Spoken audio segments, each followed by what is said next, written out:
pola makan yang buruk dokter? Apa yang bisa sampai bikin ginjal bermasalah? Misalnya contohnya makan protein terlalu banyak.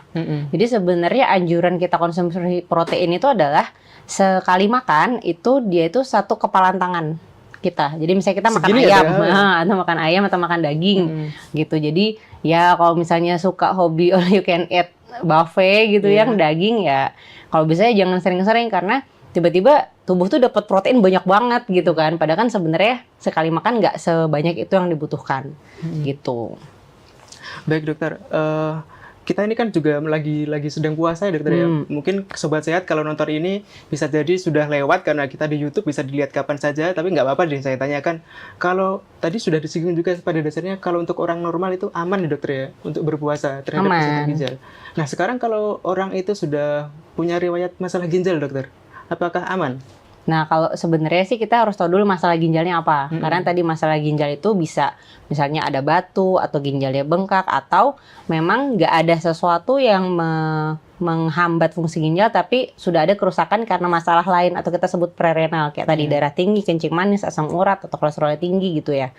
Nah, jadi kalau memang ternyata nggak ada masalah batu atau bengkak ginjalnya yang perlu tindakan operasi, berarti paling bagus sebenarnya dikonsultasikan untuk dietnya itu ke dokter dalam atau dokter gizi klinik. Gitu. Tapi basically kalau misalnya, dan memang kalau misalnya fungsi ginjalnya turun, contohnya dia udah ureum kreatinin atau intinya fungsi ginjalnya itu mengalami penurunan, kadang ada yang harus ada pembatasan cairan. Gitu.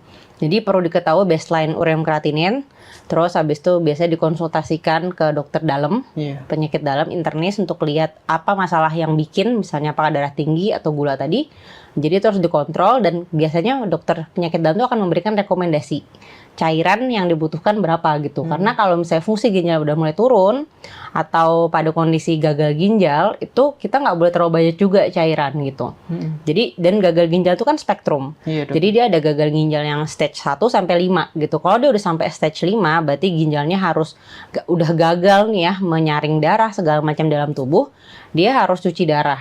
Nah, kalau udah sampai cuci darah itu cairan di dalam tubuh tuh cairan yang kita minum tuh nggak boleh lebih dari sekitar 500 sampai 1 liter. Nah, itu biasanya tailored. Jadi tergantung pasiennya dan si dokter penyakit dalamnya gitu. Baik sobat sehat, mungkin bisa kita simpulkan dari dokter Anara ya, kalau orang sehat pada dasarnya berpuasa itu aman-aman saja. Nah, bagi orang yang sudah punya riwayat penyakit ginjal atau sedang mengalaminya, kan pasti sudah rutin konsultasi dengan dokter ya, entah itu dokter penyakit dalam atau dokter urologi.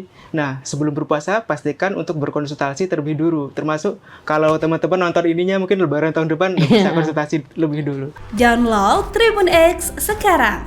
Menghadirkan lokal menjadi Indonesia.